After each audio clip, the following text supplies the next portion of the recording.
And then the other objective of adaptation is to build resilience. Are there limits of resilience? So the LCA and the IPCC third assessment report and the UNFCCC talk about adaptation, so that adaptation happens in the ecosystem naturally. That's what the UNFCCC says. And the other two documents says you have to build resilience in the socio-economic and ecological system. So the ecological system, human system, and socio-economic system, these are the sectors where you do adaptation. In the process, do we consider the adaptation needs of the wild creatures? Do you consider the adaptation needs of the wildlife, or they are still excluded from the whole parameter of adaptation? This resilience actually is a term which we are very acquainted with, particularly coming from Bangladesh. And I always would like to question the limits of resilience, because it's actually painful to see that the waterlogged communities of Bangladesh are projected as resilient communities because they do not ask questions. They are surrounded by water, yet surviving and doing gardening in the stagnant water, and the world community is very happy about the fact that they're surviving in stagnant water, not questioning about it. So to me, if you don't limit the, if you don't have the limits of resilience set, it is like survival of the fittest, and it is like dying without questioning. So I think it's important that the laws come up with the barometers of adaptation, that beyond this level, you do not call it resilience. If still people don't question, then you take that they have actually not learned to question, or the system is not effective to deliver justice to them. Does adaptation have legal basis? Of course, it does have legal basis. The UNFCCC talks about the entitlement, talks about the obligations of the developing parties and the developed parties. But as I said, they do not define adaptation, which is a bit of a problematic. If you do not define adaptation, then the objectives will always remain unclear. Now, what are the documents that you can talk about when you talk about adaptation? You definitely can talk about UNFCCC, the Kyoto Protocol, because part of it actually talks about funding for adaptation. The Bali Action Plan may not have a legal force, but it guides the negotiation, guides the discussion, and sets the future direction. The Copenhagen Accord and the negotiating text of the LCA. UNFCCC requires all parties, irrespective of whether they are developed or developing, to actually formulate, implement, publish, update measures to facilitate adequate adaptation to climate change. Now, what adequate means has not been defined in the document, and it actually doesn't have any, set sort of standard for you to say whether it's adequate or not adequate. It requires all parties to cooperate in the preparation for adaptation to the impacts of climate change, and develop and elaborate appropriate and integrated plans for coastal zone management, water resources, agriculture for the countries in Africa faced with particular climatic challenges. The LCA negotiating text also mentions other areas. And here is where the role of national and regional setup come into place. One thing is legal basis is international law, the UNFCCC and other related documents. When it comes to the question of mainstreaming, when it comes to the question of integrating, it's basically the responsibility of the national governments that we are talking about. How do we integrate all these concerns in our development planning, and how do we actually integrate all these issues in our national laws? What should be the guiding principles of adaptation? Well, what I have gathered from UNFCCC is equity, intergenerational trust, the common but differentiated responsibility, polluter pays principle, precautionary approach, cost effectiveness. Now, when we talk about all this at an international level, we must ask ourselves the questions, are these principles respected at the national level? When we go to the UNFCCC and tell the developed countries to stop emitting, they say they have the right to development and you cannot question that.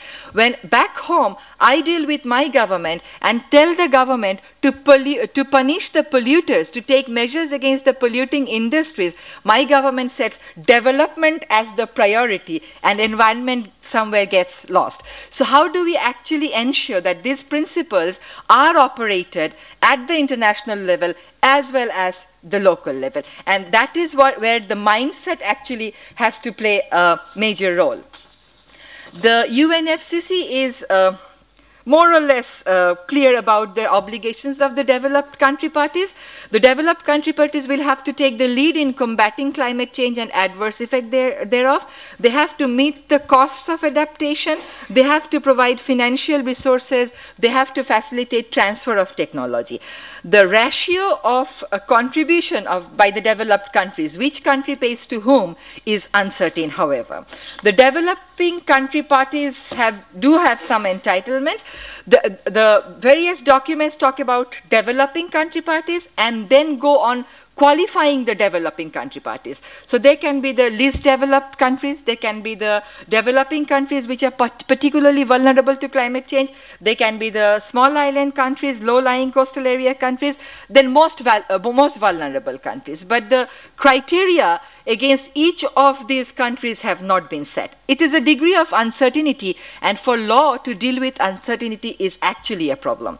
So which of these countries actually get priority when it comes to the question of availing fund or availing technological support is very problematic. Which areas actually will get more priority than the other has also not been set up. So the rules of competition in getting assistance and support from developed countries remains unclear. Then Article 4.7 of the UNFCCC says that the extent to which the developing country parties will effectively implement their commitments will depend on the effective implementation by the developed country parties of their commitments under the convention. Does it mean that if the developed countries do not perform their obligations, the developing countries don't have to do anything? Does it give the developing countries any exemption legally? Is adaptation anymore a choice for us, or it's a compulsion? If it is a compulsion, then what are the specific responsibilities of the national governments that we have to actually define at the national level?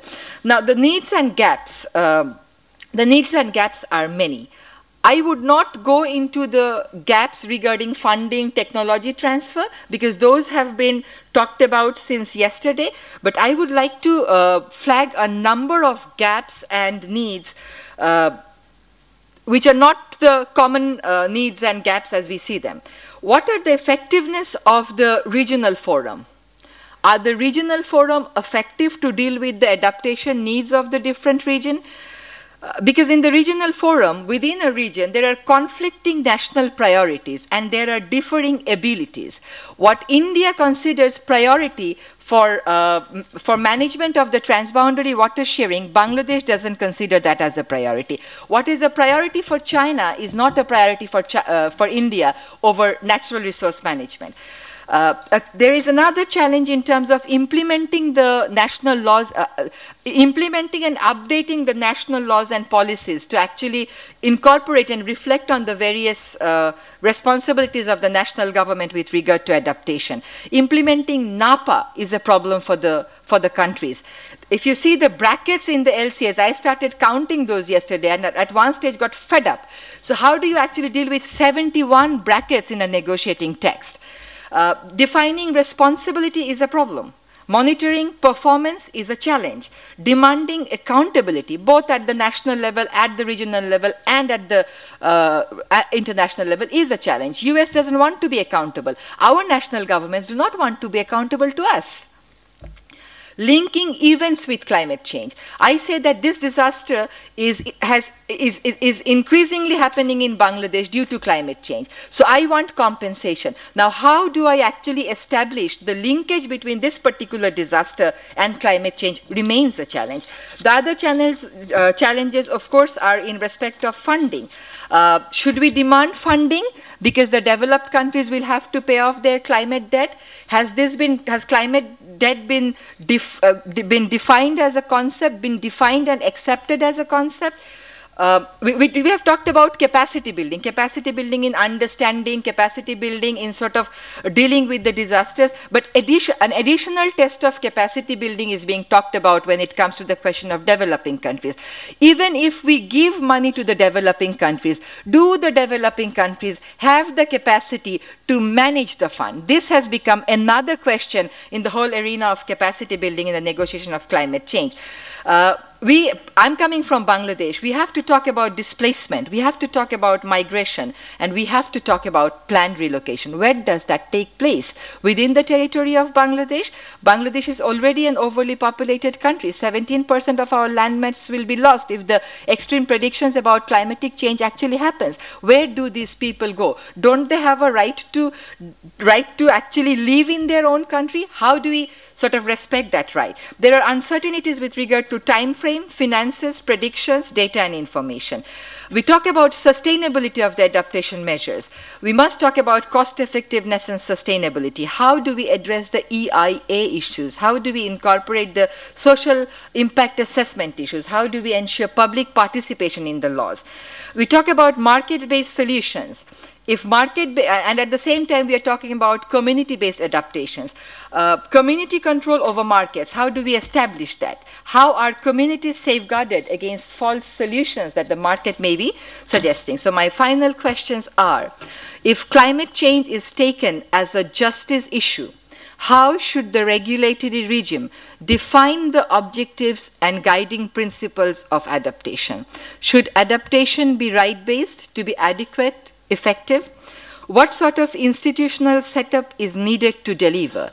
Horizontal, vertical, or we actually want to see some sort of a setup for recognizing the community arrangements that are there? Is there need for a separate protocol on adaptation? What does adaptation mean to countries threatened to disappear under extreme climatic conditions? Thank you very much. Thank you, Saida. Thank you. Well, honorable panel members, there you have from Saida some very, very provocative thoughts. Indeed, it's provoked a lot of thoughts from me, but I'm not one of the panelists. But may I request Dr. Purushottam Gimere, Joint Secretary, the National Project Director, Ministry of Environment, Nepal, to respond. May I introduce Mr. Gimere? He is the Joint Secretary and Chief Environment Division at the Ministry of Environment, the Government of Nepal. He is also the National Project Director of Nepal's National Adaptation Program of Action, NEPA, and focal person for the UNFCCC and UNEP. Mr. Gimere coordinates the second National Communication and Technology Need Assessment Project for UNEP. He is also the National Project Director to the Pilot Project for Climate Change, Climate Resilience, PPCR, and has been one of Nepal's chief negotiations at all UNFCCC climate talks since COP13 in Bali. Mr. Gimere, you have the floor, sir. Thank you, Daso. Let me take this opportunity to express my sincere thanks to organizer, especially to UNEP, providing the opportunity, and congratulations to UNEP. You are organizing so wonderful meeting. I would like to congratulate to UNEP, especially to the Babu, those who were involved in the very beginning, as I understand. Mr. Moderator, yes, as a panel member, I have given the just to talk about what are the policies, legislation, regulation to facilitate the climate change adaptation. But I think, yes, I'll be talk about the policies, I'll talk about the legislation, regulation, and I think one more point, also we have to keep in the mind and the guidelines also, because if you see in the government level, yes, we start from the policy and then come to the legislation and regulation and also the guideline, and if needed, case-by-case study, case-by-case decision taken by the government. The policies, in terms of policies, I think we are very rich in the Asia Pacific region. We have a number of policies at the national level. We have, if you see that we have we may have the climate change policy, we have the environment policy, forest policy, biodiversity policy, biotechnology policy, disaster, water, energy, agriculture, blah, blah, blah. If I took the example in my country, Nepal, at least we have 36 national level policies at the different sector. But one of the very interesting parts of that policy is, out of 36 policy, each policy have a implementation mechanism. There will be high-level committee or something like that. And that out of 36, the 29 committee chaired by the Prime Minister himself. And some of the policies, even they came to existence since the last 4 or 5 years, but not a single meeting was held because of the Prime Minister, the post of Prime Minister